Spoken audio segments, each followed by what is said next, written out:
नागेन्द्रहाराय त्रिलोचनाय भस्मांगराय महेश्वराय नित्याय शुद्धाय दिगंबराय तस्मै नकाराय नमः शिवाय।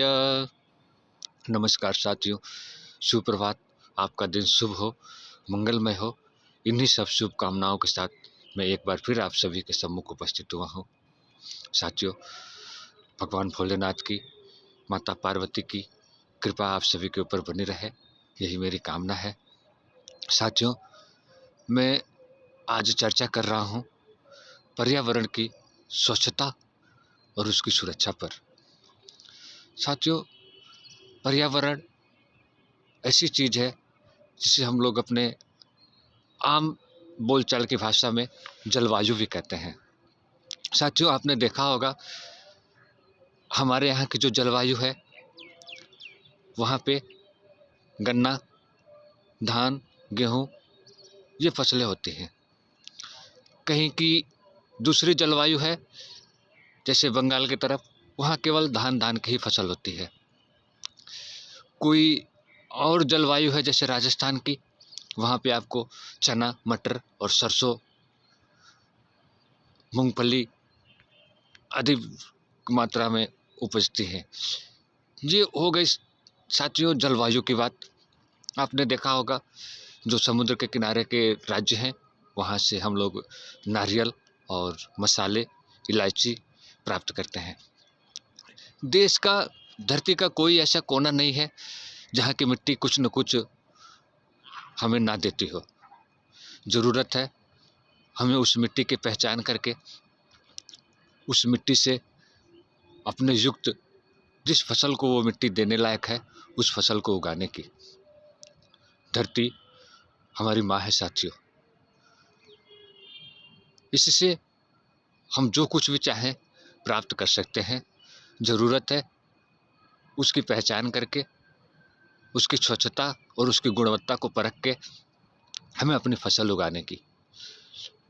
जिस क्षेत्र में सेब उत्पन्न होते हैं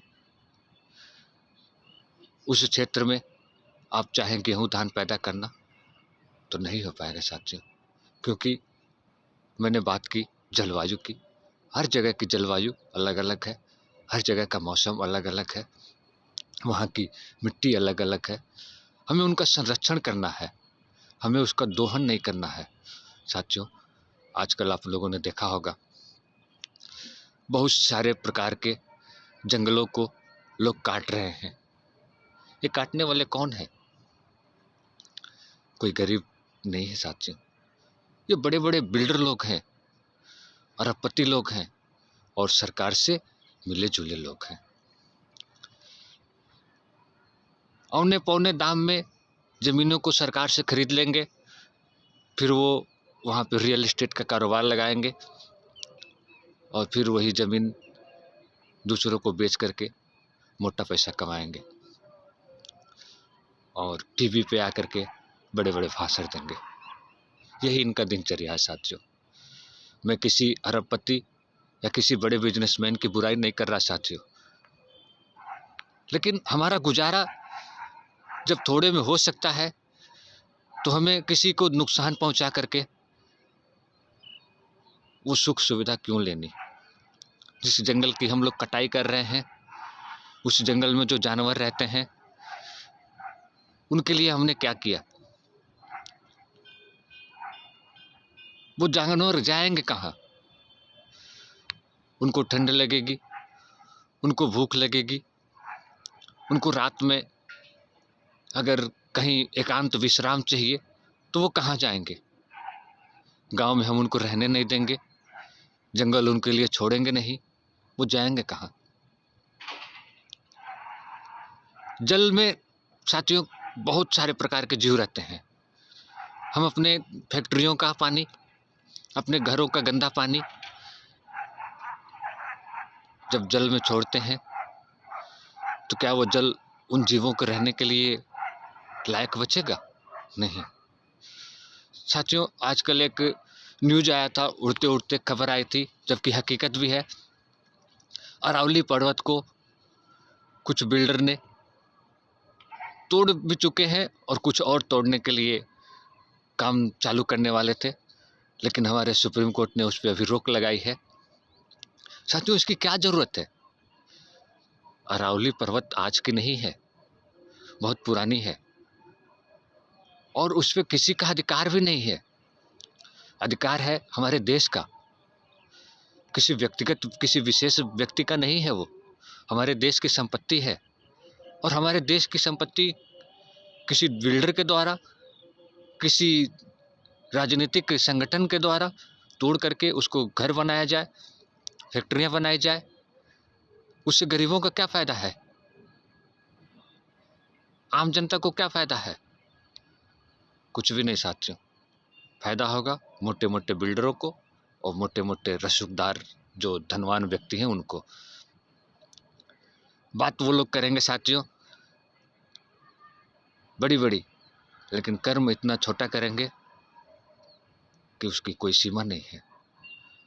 उन पहाड़ों पे जो जीव जंतु बसे हुए होंगे, छोटी छोटी चींटियां होंगी, छोटे छोटे जीव होंगे जो उसके अंदर रह रहे होंगे, छोटी छोटी वनस्पतियां होंगी जो हमारे लिए, हमारे प्रकृति के लिए कितनी लाभदायक है। कभी इस पर उन्होंने विचार किया? नहीं। हम अपने स्वार्थ में कितने अंधे हो गए हैं, हमने कभी इस पर विचार नहीं किया। हमें उतना ही प्रकृति का दोहन करना चाहिए जितने से हमारा समाज और हमारा जीवन चल सके। हम जितना ही किसी दूसरी चीज़ का दुरुपयोग करेंगे, प्रकृति हमें नुकसान पहुंचाती है और ये हम बात समझ नहीं पाते हैं। साथियों, हम प्रकृति की रक्षा करेंगे तो प्रकृति हमारी रक्षा करेगी। हम नदियों को, तालाबों को भरते हुए जा रहे हैं। गांव में आपने देखा होगा बहुत सारे जो हमारे प्राकृतिक तालाब थे या कुछ लोगों द्वारा बनाए गए थे, कुएं और तालाब जिसको हम लोग पोखरा बोलते हैं, लोग उसको मिट्टी डाल डाल करके भर दिए। उसका फ़ायदा क्या है, उसका नुकसान क्या है, ये लोगों ने नहीं देखा। तालाबें और कुएं ये हमारे लिए जीवन का ऑक्सीजन का काम करती थी साथियों, क्योंकि जब सारी ज़मीन समतल थी तो ज़मीन से जो ऑक्सीजन निकलता था, ज़मीन की जो कंपन शक्ति बोलते हैं साथियों, उसी तालाब और कुएं से आकर के रुक जाती थी। आज अगर कोई कंपन शक्ति ज़मीन से उत्पन्न हो तो सीधे ज़मीन को ही फाड़ेगी और लोग बोलेंगे प्रकृति हमसे रुष्ट हो गई। हम प्रकृति के साथ खिलवाड़ ही क्यों करें? आप लोगों ने देखा होगा साथियों, पहाड़ी इलाकों में पहाड़ गिरते हैं, बादल फटता है, ये सब क्या है? प्राकृतिक आपदा है। ये होता क्यों है? हमने कहीं न कहीं प्रकृति के साथ खिलवाड़ किया है। साथियों, मैं बात कर रहा हूँ अरावली पर्वत की।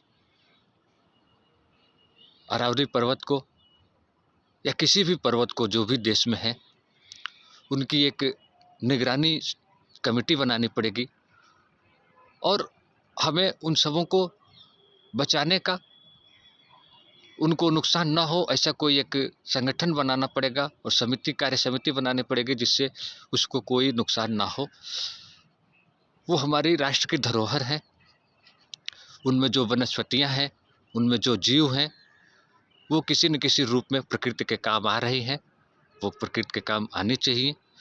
अगर हमें रहने के लिए कम पड़ रही है, फैक्ट्री के लिए ज़मीन कम पड़ रही है, तो और भी हमारे पास में जगह हैं जहाँ पे हम उस चीज़ को कर सकते हैं। लेकिन जो किसी जीव जंतु के रहने के लिए स्थान है, उनको गुजारा करने के लिए स्थान है, वहाँ का पहले सर्वेक्षण करा लिया जाए, उसके बाद ही कुछ विकास का बात किया जाए साथियों। मेरी यही आज के वीडियो में बात है। तब तक के लिए मैं दूसरे भाग में मिलूँगा। तब तक के लिए नमस्कार, आशीर्वाद, प्रणाम।